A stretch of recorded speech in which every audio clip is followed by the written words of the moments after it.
Shalom, shalom. Ninakukaribisha tena katika mwendelezo wa ushuhuda wetu mzuri, ushuhuda wa kweli wa mtumishi Aston Adam Mbaya kutoka Kongo. Ushuhuda wa vyumba 351 vya kuzimu. Msimuliaji wako ni Mwalimu Chris Deogratias, Goshen One Injili na Ushuhuda TV. Unaweza kuwasiliana nasi kwa alama ya kujumlisha nambari 255 766829811. Pengine popote ulipo una ushuhuda, yamkini umesikia mafundisho mazuri na unatamani kumpokea Yesu Kristo, usisite. Una swali, usiache. Pia unatamani kutoka kwenye wokovu wa bandia, tunakukaribisha.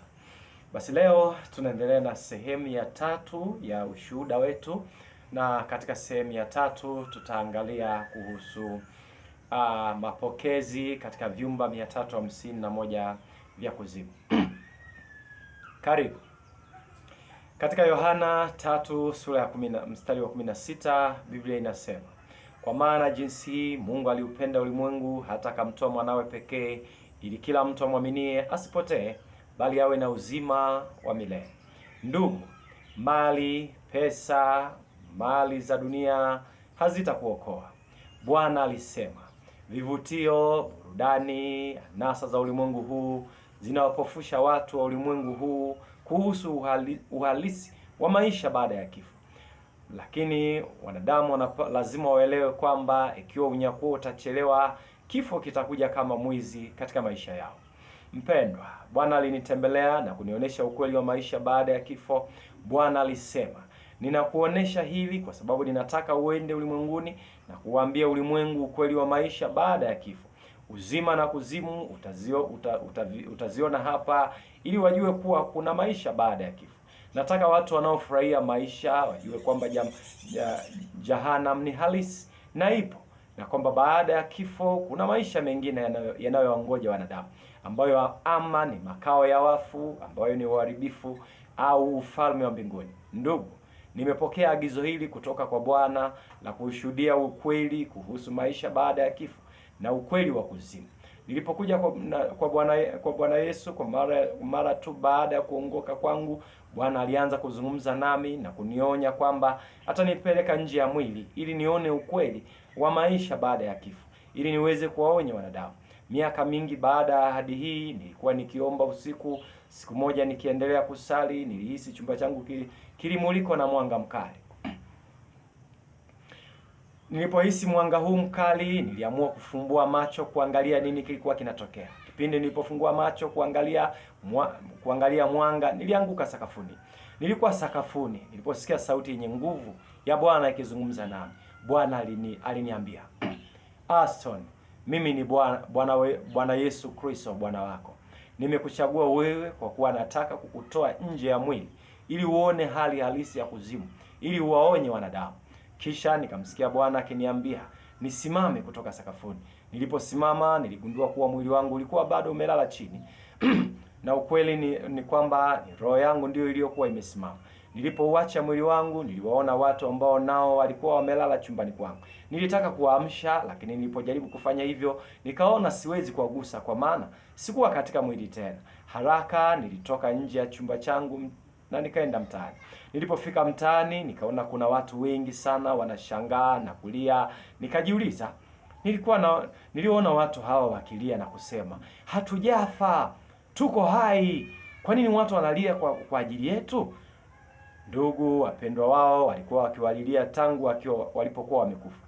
Lakini roho hizi zilizokufa za watu waliokufa zilikataa kukubali kwamba zimekufa. Mara nikaelewa kuwa mimi pia nilikuwa nimekufa kama watu hawa. Nilipogundua kuwa nimekufa, nilishtuka na nikaanza kulia. Nililia na nikaanza kuomba, nikimwambia Mungu, Bwana, nikumbuke, nilikutumikia wakati wa maisha yangu hapa duniani. Ndugu, ni wakati naomba rehema, ndipo nilipoona mwanga mkali ukishuka kutoka mbinguni. Nuru ilikuwa ikimulika na kushuka hadi kwangu. Nuru hii iliposhuka na kunifikia, niliona kuwa mwanga huu ni mtu. Kwa hakika alikuwa ni Bwana Yesu Kristo mwenyewe. Nilijua kuwa ni Bwana kwa sababu kwenye paji la uso wake kulikuwa na jina lake, na juu ya kifua chake pameandikwa Mfalme wa wafalme na Bwana wa mabwana. Bwana aliniambia, mtumishi, niliahidi miaka mingi iliyopita kukupeleka nje ya mwili ili uone uhalisia wa kuzimu na kutoa taarifa kwa ulimwengu. Wakati umefika kwa wewe kutembelea makazi ya wafu ili kuwaonya walimwengu. Bwana akasema, na tupande mlimani ili tupate kuona ulimwengu. Mara tukainuka hadi juu ya mlima na nikaona ulimwengu wote umefunikwa na giza kuu. Bwana akaniuliza, unaona nini? Nilijibu, sioni chochote kwa sababu ni giza tupu. Mara moja Bwana akaweka jiwe machoni pangu. Matokeo yake nilianza kuona mataifa dunia na idadi ya watu duniani na mambo mengi yaliyotokea duniani. Bwana akaniuliza, unaona nini? Nilipotazama niliona watu sehemu mbalimbali wakiwa wamebeba majeneza kuelekea makaburini kwa ajili ya maziko. Hata hivyo niliona roho za wafu zikiwa juu ya majeneza yao. Nilimwona mtu ambaye mwili wake ulikuwa ndani ya jeneza. Mtu huyo alikuwa akijaribu kuzungumza na watu wanaoomboleza kwa ajili ya kifo chake. Akawaambia, mbona mnajaribu kuuzika mwili wangu? Sijafa, niko hai, niko sawa sawa. Mtu huyo aliuambia umati, acheni kunililia, niko hai. Hata hivyo niliona kwamba hakuna mtu aliyeweza kumsikia mtu huyu. Wakati huo Bwana alianza kunionyesha kifo cha watu wengi, wakiwemo wachungaji, wanamuziki, maraisi. Roho za watu hao waliokuwa wamekufa zilikuwa zikitangatanga duniani kabla ya kwenda kwenye makao ya wafu. Niliona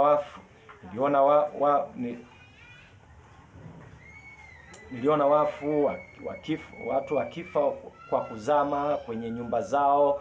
Wengine walikufa barabarani. Nafsi zao zilikuwa zinatangatanga duniani na hukuhudhuria mazishi yao. Nilisimama pamoja na Bwana juu ya mlima huu. Haraka nikaona ajali ya barabarani mjini.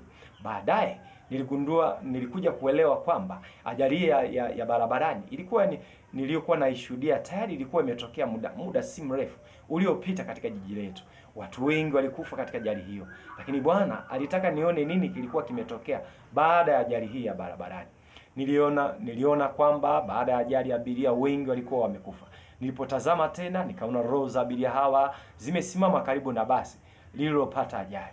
Nafsi hizi zote zilikuwa zikitazama basi hilo na miili yao ambayo imepata mshtuko na majeraha mabaya. Watu hao waliokufa katika ajali hiyo walikuwa wakitazama miili yao kwa mshtuko tangu walipogundua kuwa wamekufa, huku maisha yao yakiwalilia waliofariki katika ajali hiyo. Nafsi za marehemu zilikuwa zinajaribu kuwaambia watu walio hai kwamba wako hai, hawajafa. Na wakati roho za marehemu wao zikijaribu kuongea na walio hai, niliona gari angani lililokuwa linamulika mwanga mkubwa likishuka kuelekea kwenye barabara ya lami ambapo ajali hiyo ilitokea. Niliona katika gari la mbinguni kulikuwa na malaika waliovaa mavazi meupe na walikuwa wakiimba wimbo unaosema, kila kitu katika ulimwengu huu kitapita, Bwana atukuzwe. Wakati huo nilisikia nafsi iliyokufa ikisema, siwezi kufa sasa, nimeoa hivi karibuni na mke wangu anajua kwamba nilienda kazini. Nilisikia wanaume na mwanamke waliokufa ambao walikuwa baba na mama wakisema, hatuwezi kufa kwa kuwa sisi ndio tunaolea familia yetu. Nani atawatunza watoto wetu? Walakini niliona kati ya watu mwanamke ambaye hakuwa akilalamika juu ya ukweli kwamba alikuwa amekufa, lakini mwili wake ulikuwa umelaluliwa na kuharibiwa kabisa kwenye basi. Mwanamke huyu alijawa na unyakuo wa furaha, alikuwa amevaa vazi jeupe na alikuwa akimwabudu Bwana. Mwanamke huyu alisema, hukumu na haki ya Mungu imetimizwa maishani mwangu. Na alipokuwa katika unyakuo wa furaha, niliona malaika wa Bwana wakielekea kwake na wakapanda gari hili la mbinguni na wakaruka juu hadi ufalme wa mbinguni. Walikuwa wakisherekea kwenye gari hili angani. Nilimuuliza Bwana, malaika hawa wenye kung'aa waliomchukua yule bibi harusi tu na kila mtu mwingine akaachwa nyuma? Bwana akasema, watu hawa walioachwa hawakuwa na alama ya Mungu ambayo ni Roho Mtakatifu, ndio maana hawakuweza kuinuka kwenda mbinguni. Kisha Bwana akaonesha jinsi mtu wa Mungu mwinjilisi wa uhamisho Alexander alivyokufa. Nilimwona malaika wa Bwana alimtokea baba wa uhamisho wa kiinjilisi wa nchini kwetu Kongo, akimwambia kwamba lazima ajiandae kwa kuwa kifo kinakuja. Siku chache baada ya onyo la malaika, mtu wa Mungu alikufa na akachukuliwa na malaika wa Bwana, ambapo alimpeleka kwenye ulimwengu wa mbinguni. Ndugu, mara tu malaika waliposafirisha mtu huyu hadi ulimwengu wa mbinguni, niliona mapepo ya giza yakijitokeza na kutoa karibu na eneo la ajali mbele ya roho za marehemu. Mashetani hawa waliwakamata watu hao ambao wamekufa kwenye ajali hii ya barabarani. Wakiwa wamewakamata watu hawa, niliona mapepo haya yakikusanya damu za majeruhi zilizomwagika ndani ya basi na katika ajali ile ya barabarani. Mashetani hawa walikuwa wakikusanya damu zao. Bwana aliniambia mapepo haya yanatoka katika ulimwengu wa shetani, ambao ni ulimwengu unaodhibiti na kanuni ya 999. Bwana Yesu alisema kuna milki nyingi za shetani. Kuna ulimwengu mwingine wa kishetani unaodhibitiwa na kanuni ya 333. Hii ni kweli karibu na mwelekeo wa wachawi ambao inategemea wivu na uovu. Kuna ulimwengu mwingine wa kishetani unaotawaliwa na kanuni ya 555. Ulimwengu huu wa shetani unaotawaliwa na kanuni ya 555 unadhalisha na kudhibiti vyakula ambavyo wanadamu hula na mavazi ambayo wanadamu huvaa, kutia ndani vitu vingi vinavyotumiwa juu ya uso wa dunia. Pia kuna ulimwengu wa shetani unaofanya kazi kwa kanuni ya 666 ambayo inaitawala dunia na kusababisha wanadamu kukaa katika dhambi. Kuna ulimwengu mwingine wa shetani unaotawaliwa na kanuni ya 777. Hata hivyo, ufalme wa shetani unaongozwa na kanuni ya 999 unahusu damu ya mwanadamu. Bwana Yesu alisema damu ya mwanadamu inapomwagika kwa njia moja au nyingine katika dunia hii, mapepo angetoka katika ulimwengu huu unaotawaliwa na kanuni ya 999 ili kukusanya damu. Haraka Bwana alinionyesha mtu ambaye alikuwa amenyolewa nywele na kinyozi. Alipokatwa kidogo kwa wembe, upesi mapepo ya ufalme wa 999 ulimwengu yakaja na kukusanya matone ya damu ambayo yalimwagika kutoka katika wembe huu. Baadaye nilimwona mwanamke akichana nywele zake, na alipojijeruhi kwa bahati mbaya. Kwa sababu hiyo, mapepo wengine wa ufalme wa 999 walitokea na kuchukua damu hiyo. Damu inatumika kuendesha ufalme wa mapepo. Mpendwa, damu ya wafu na walio hai hukusanywa na mapepo ya ufalme huu wakati mwanaume au mwanamke anapojeruhiwa. Ndugu, nilisimama na Bwana Yesu kabla ya eneo la ajali, ambapo mapepo yalikuwa yameteka roho za wafu na kukusanya damu iliyomwagika ndani ya basi. Baadaye niliona pepo hawa wakipanda angani na roho hizi zilizofungwa. Baada ya kupanda angani, hatimaye walianza kushuka pamoja na mateka hawa. Walikuwa wakishuka katikati ya dunia kwa kasi kubwa. Bwana aliniambia, mtumishi, hatuna budi kuwafuata. Wakati tulipowafuata mapepo haya, wakati huo niliona kifo cha mchungaji katika jiji. Huyu alikuwa ni mchungaji wa kishetani. Alipokufa, niliona roho yake ikitekwa na mapepo haya na akajiunga na roho zilizokamatwa na mapepo haya kwa minyororo. Wote walikuwa wakishuka kuzimu. Tulipokuwa tukishuka katikati ya dunia, niliona matundu 12 ya dunia. Bwana akasema, haya ndio malango 12 yanayoongoza kwenye makao ya wafu. Ni malango 12 ya kuzimu. Wakati watu wanapokufa duniani, wanavutwa kwenye milango 12 ya mbingu ya milango 12 ya dunia inayoongoza kwenye milango ya kuzimu. Tulipofika katikati ya dunia, niliona maelfu na watu wasiohesabika wakiwa kwenye foleni mbele ya lango ambalo juu yake lilikuwa limeandikwa lango la kuzimu. Niliona kuwa roho hizi nyingi zilikuwa zimeshikilia mikono vichwa vyao mikononi mwao ambacho vilionekana kama diski ya kompyuta, yaani CD. Na mbele ya mlango wa kuzimu palikuwa na pepo kwa jina lake Nikel, ndiye mharibifu, yaani Apollyon. Pepo huyu alikuwa ameshikilia kitabu kikubwa cheupe chenye majina waliopotea wakiwa wamesimama mbele yake kwenye foleni. Pepo huyu alikuwa ameketi kwenye kiti chake cha enzi na kuita majina ya wafu. Niliona kwamba watu hao waliokufa na kutua mbele ya milango ya kuzimu walikuwa wamezidiwa. Walipigwa na butwaa, wakapigwa na butwaa, na kwa hofu hawakutulia na walikuwa wanalalamika. Hawakuweza kukubali kwamba walikuwa wamekufa na wameanguka mahali hapa.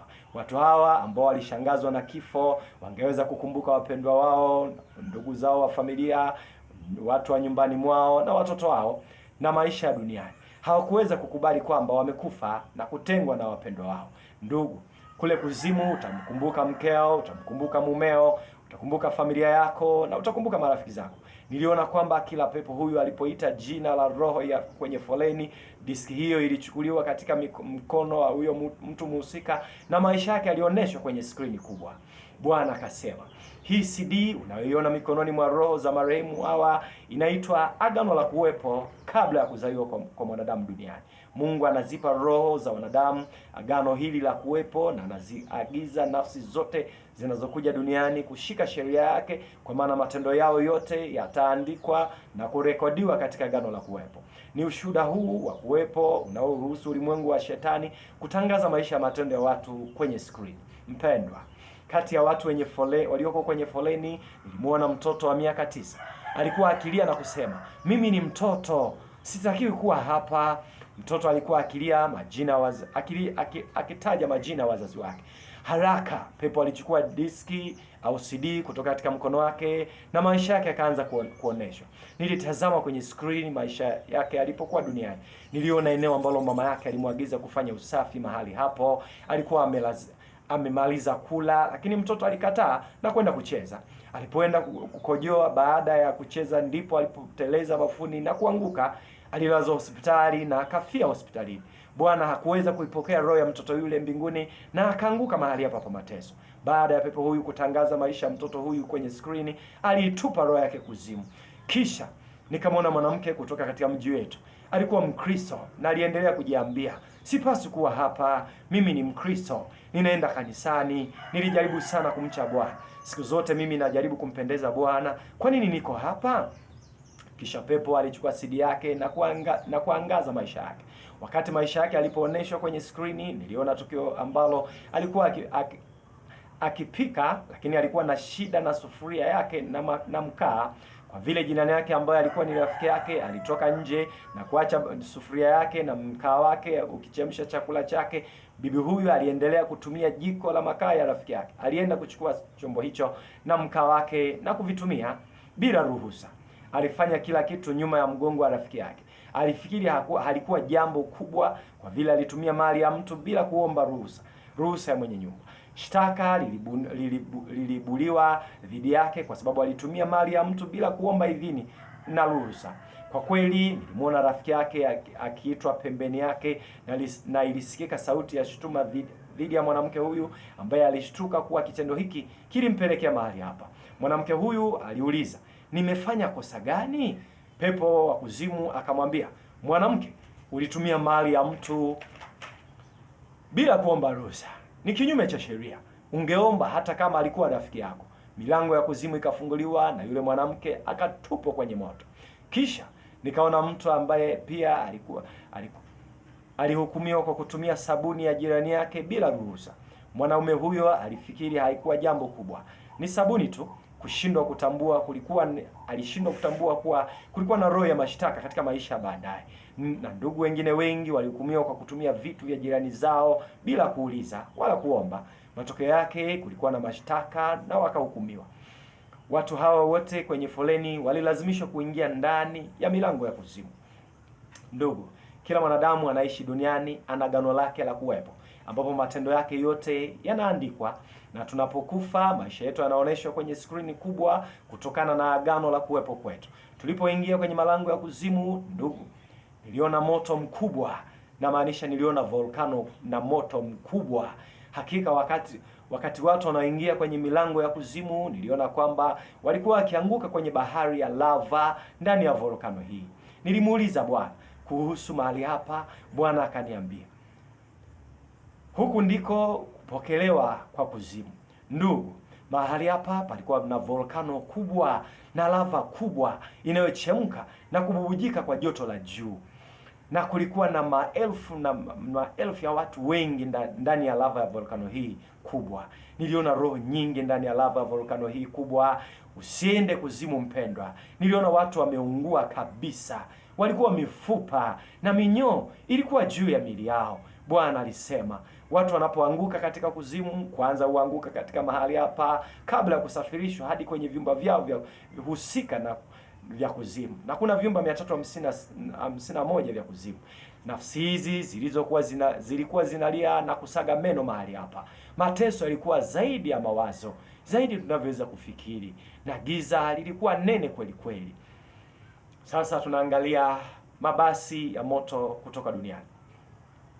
Mpendwa, Wakati tunahama kutoka mahali hapa, niliona roho zilizolaaniwa zikikimbia na nikajiuliza, nilikuja kuona kwamba walikuwa wakikimbia kutoka kwa mvua za moto. Bwana aliniambia, mvua hii ya mabakuli ya moto inatoka duniani. Imeandikwa katika Zaburi ya 11 mstari wa 6 na wa 7, awanyeshee wasio haki mitego, moto wa kiberiti na upepo wa hari, na viwe fungu la kikombe chao, kwa kuwa Bwana ndiye mwenye haki, apenda matendo ya haki, wanyofu wa moyo watamuona uso wake. Mpendwa, watu walikuwa wakijificha kutokana na mvua hii ya moto. Bwana alinieleza kwa nini mvua hii ya moto inanyesha mahali hapa. Kulikuwa na mwanamke ambaye alikuwa mtu mzuri na tabia nzuri duniani. Alikuwa mjane na aliyeweza kulea watoto wake licha matatizo yote. Ilikubalika kuwa alikuwa mzuri. Hata hivyo, mwanamke huyu alikuwa ameficha dhambi. Alianza kufanya ukahaba kwa kuuza mwili wake ili kulea watoto wake. Naye alipofariki, watu kwenye mazishi yake walikuwa wakimsifu kwa tabia yake njema, lakini maneno haya ya sifa yalikuwa yanamjia mwanamke huyu kwa namna ya mvua ya moto. Watu wengi kuzimu wanalalamika na kuwataka watu duniani waache kuwasifu, kwa kuwa maneno yao ya sifa yanawajia kwa namna ya mabakuli ya moto kuzimu.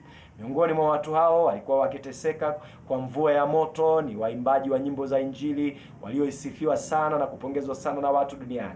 Popote ambapo watu wanawashuhudia tabia zao nzuri kwamba walikuwa watu wema duniani, mvua ya moto ilikuwa ikiwaunguza na kuangukia. Mapepo alikuwa akiwacheka. Maumivu ya mahali hapa yalikuwa zaidi ya kuelewa. Mateso haya hayavumiliki. Nilikuwa karibu na volkano hii kubwa na lava ambayo inaitwa mapokezi ya kuzimu. Wakati ghafla upepo wa moto uliwaka kutoka kwenye upeo wa macho. Upepo huu ulichoma roho hizi zilizopotea ambazo zilikuwa zikijaribu kujificha. Bwana alisema, utauambia ulimwengu kuepuka mahali hapa. Utauambia ulimwengu ili uepuke mahali hapa. Sio mahali pa kufika, kwani hapa vumiliki. Mateso yake ni zaidi ya mawazo, ni zaidi ya vile unavyoweza kuwaza. Ndugu, kuzimu ni ya kutisha sana.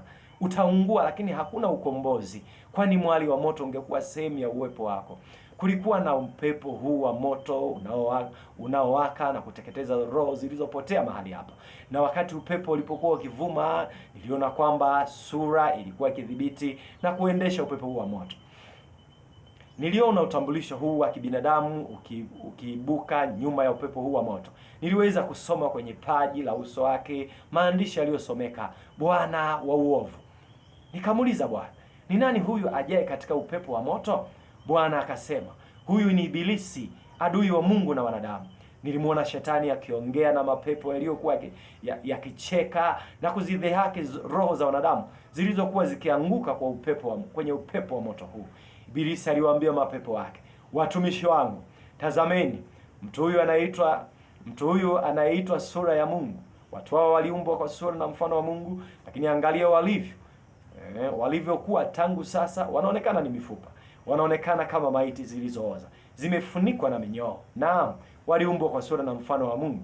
Ibilisi alikuwa anazicheka nafsi hizi na akawauliza, je, si kweli Mungu wenu amewaumba kwa mfano wake? Sasa angalia mmekuwa nini? Sasa wewe ni mifupa. Je, Mungu wako amekuumba kwa sura hii? Wakati huo niliona watu wakimsihi Shetani ambaye hana huruma hata kidogo. Shetani aliwaambia watu hawa waliopotea, ninyi watu mlikuwa mnanikataa na kunidharau maishani mwenu, lakini kwa matendo yenu mlikuwa mnanifuata.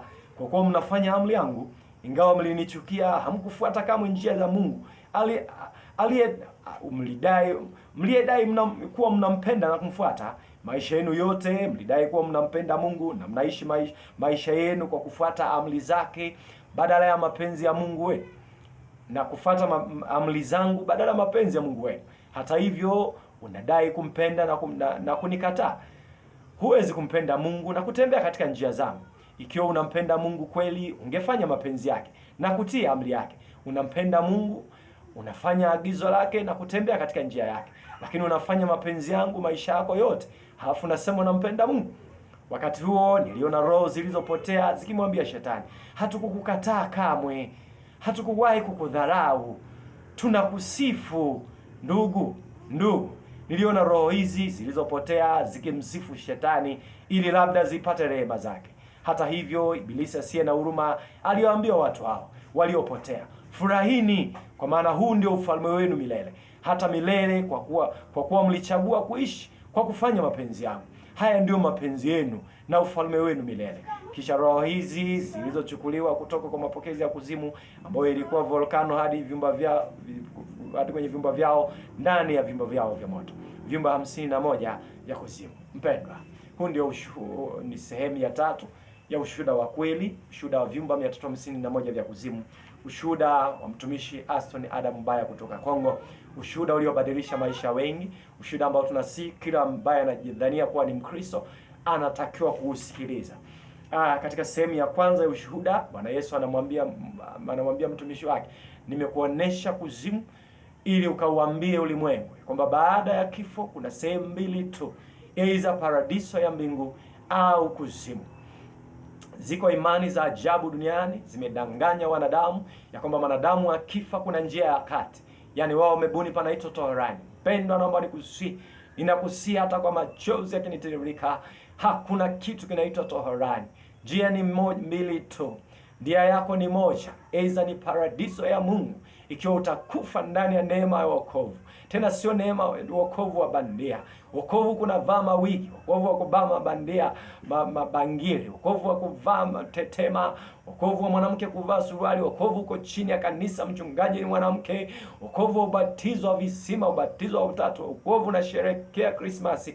Huo ni wokovu wa bandia. Mpendwa, kimbia haraka, iponye nafsi yako. Ninakusii sana, hakuna kitu kinaitwa toharani. Wewe unaivaa hereni na yule aliyepiga goti mbele ya sanamu amedanganywa ni ya Maria. Wote mmefanya dhambi moja, wote mmefanya ibada ya sanamu. Hamtaingia katika ule mji mtakatifu wa mbinguni. Hakuna njia ya kati. Wengine wamedanganywa, ukitoa shilingi 2000 unatolewa sehemu ya mateso, unapelekwa mbinguni. Mpendwa, Yesu sio mjinga. Ingalikuwa 2000 nampeleka mtu mbinguni, Yesu asingalikubali kufa msalabani. Sikia, amini neno leo. Shuhuda huu kusaidie. Badilisha njia zako leo. Achana na wokovu wa bandia. Mkimbie shetani leo. Jiponye nafsi yako leo. Ukiisha kuanguka kuzimu na mlango moja wa kuingilia, hakuna mlango wa kutokea. Asikudanganye mwanadamu. Lakini katika sehemu ya mwisho ya ushuhuda, shetani anakejeli roho za wale watu walioanguka mahali pale babaya pasipoelezeka. Anazicheka, anawacheka, anasema mlisema mnampenda Mungu, mnanikataa mimi, kumbe mlimpenda Mungu kwa midomo, lakini njia maishani mwenu mwote mliyafanya mapenzi yangu. Tazama leo wako mabilioni ya watu wanasema nimeokoka. Ukimwangalia masikio yake ametoboa, amejiweka alama ya utumwa, Kumbukumbu la Torati 15:16. Angalia masikioni mwake amening'iniza hereni, kazi ya Yezebeli, na wachungaji wake wamemwalalishia kipofu. Aende akateketezwa vizuri motoni. Sikukuu wakati dunia kuzimu inasherehekea Krismasi, dunia inasherehekea Krismasi, anasema ameokoka, lakini anasherehekea Krismasi. Kipofu huyu amevaa tetema, kipofu huyu anasema ameokoka, mchungaji wake ni mwanamke. Timotheo wa kwanza 2:8, nataka wanaume wasalishe kila mahali, sio wanawake. Naomba niseme sana na wewe Mkristo. Leo watu wengi wanampenda Mungu, lakini shetani amekuwa mjanja. Alivyoona watu wanakimbia kwenye dini yake, akaanzisha madhehebu mengi, akaanzisha vikosi vingi, ili watu wa miluzi mingi mpoteze mbwa. Ndivyo anavyokamata roho za wajinga hivi leo. Kwa hiyo ninakusihi sana, wewe unatamani kuingia mbinguni, kuwa makini sana. Hakuna wakati wa hatari dunia imewahi kupita kiroho kama nyakati za sasa. Kwa hiyo usiseme, katika Tito 1:16 anasema usiseme tu kwa midomo yako nampenda Yesu. Hakikisha njia zako zote. Ni Mungu ndiye aliyesema wanawake wasijipambe kwa kusuka nywele. Leo wanawake wanasuka nywele na wanasema wameokoka. Wachungaji wao wanawaangalia tu ili wakusanye mafungu ya 10. Wanavaa mawigi. Nywele za Yezebeli ziko vichwani mwao. Joka Lewiathan Isaya 29 amevaliwa vichwani mwa Wakristo wa wokovu bandia, na wanakwenda kanisani, wanarudi, wanakusanya mafungu ya 10. Wale wachungaji wamenyamaza kimya. Mungu wa rehema, ninaomba rehema kwa ajili ya uovu huu. Baba, tusamehe sisi na watumishi wote ambao tumenyamaza kusema kweli, na kondoo wako wanaelekezwa machinjoni. Baba, turehemu, bali kwa neema, kwa ushuhuda wa mtumishi wako. Fungua fahamu za watu wako, wale walioko kwa Yezebeli, wale walioko kwa nabii wa uongo, kwa kahaba mkuu kama walivyosema katika Ufunuo 18 mstari wa 4. Bwana, wape neema ya kutoka kwake, wape neema ya kukimbia hukumu ya jehanamu. Baba, ninakushukuru maana hao watu ni mali yako, umetumba kwa sura na mfano wako, nawe upende hata moja wetu apotee. Asante Mwokozi kwa huruma yako. Tazama hata sasa Baba unatuita. Shalom, shalom.